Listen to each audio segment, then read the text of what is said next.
দর্শক, বৈষম্য বিরোধী ছাত্র আন্দোলনের আহ্বানে মার্চ ফর ইউনিটিতে যোগ দিতে সকাল থেকেই শহীদ মিনারে সমবেত হয়েছে বিপ্লবী ছাত্র জনতা। কেন্দ্রীয় শহীদ মিনারে আছেন সহকর্মী হাবিবুল ইসলাম হাবিব। আরও জানবো তার কাছ থেকে, যুক্ত হচ্ছে তার সঙ্গে। হাবিব, শহীদ মিনারে এখন কেমন পরিস্থিতি দেখছেন এবং নেতাকর্মীদের সাথে কথা হয়েছে কিনা, তারা কি বলছে?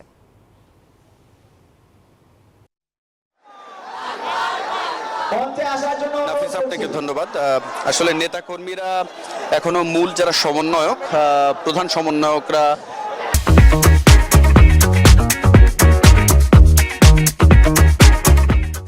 তেমন আসলে এখনো কাউকে দেখছি না। তবে এমনি মঞ্চ প্রস্তুত, সারা দেশ থেকে মিছিলে মিছিলে একেবারে কানায় কানায় পরিপূর্ণ হয়ে যাচ্ছে কেন্দ্রীয় শহীদ মিনার। যদিও ৩টার সময় এই মূল সমাবেশটি শুরু হওয়ার কথা ছিল, তবে সেটি এখনো শুরু হয়নি, আনুষ্ঠানিকভাবে এখনো শুরু হয়নি।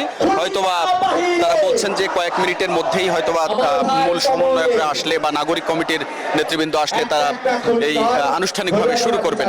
আর আপনি দেখছেন যে একেবারে কানায় কানায় পরিপূর্ণ হয়ে গেছে কেন্দ্রীয় শহীদ মিনার।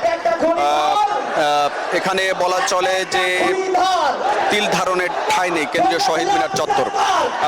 সারা দেশ থেকে আসা বৈষম্য বিরোধী আন্দোলনের যারা যে স্পিরিট ধারণ করে যারা জুলাই আগস্টের আন্দোলনে যোগ দিয়েছিলেন, তারাই মূলত আজকের এই সমাবেশে যোগ দিয়েছেন।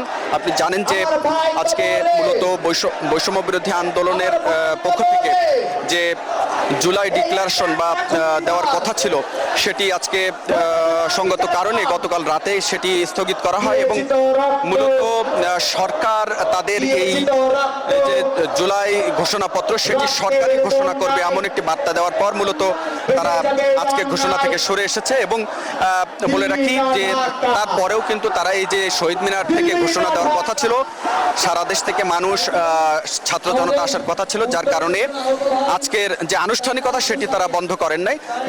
এখান থেকে মূলত সরকারকে তারা একটি বার্তা দিবেন যে কতদিনের মধ্যে এই ঘোষণাপত্র সরকার যেন ঘোষণা দেয়। তো এই ছিল মোটামুটি কেন্দ্রীয় শহীদ মিনার থেকে। এখানে আপনারা দেখছেন যে নাগরিক কমিটি এবং বৈষম্য বিরোধী আন্দোলন